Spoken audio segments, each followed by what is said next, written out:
अब जब भी इंडिया पीओके को वापस लेने की बात करता है तो पाकिस्तान के साथ साथ चाइना को भी मिर्ची लग जाती है, क्योंकि पीओके में चाइना के सबसे बड़े इंफ्रास्ट्रक्चर प्रोजेक्ट्स में से एक सीपीईसी बन रहा है। सीपीईसी यानी China Pakistan economic corridor. China का लगभग 80% ऑयल वेस्ट एशिया से आता है।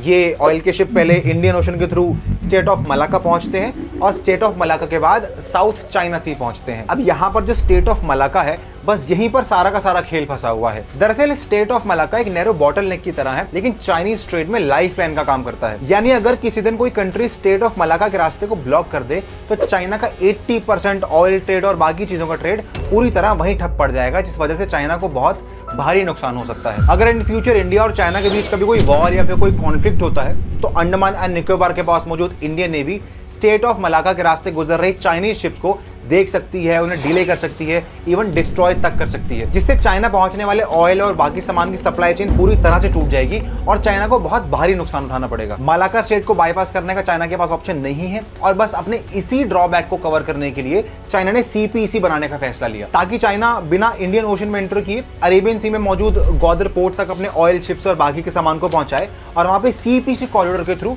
सारा सामान वेस्ट चाइना तक ले जाए। आप नीचे इस बटन पे टैप करके पीओके के ऊपर इस पूरे डिटेल्ड एक्सप्लेनर को देख सकते हैं।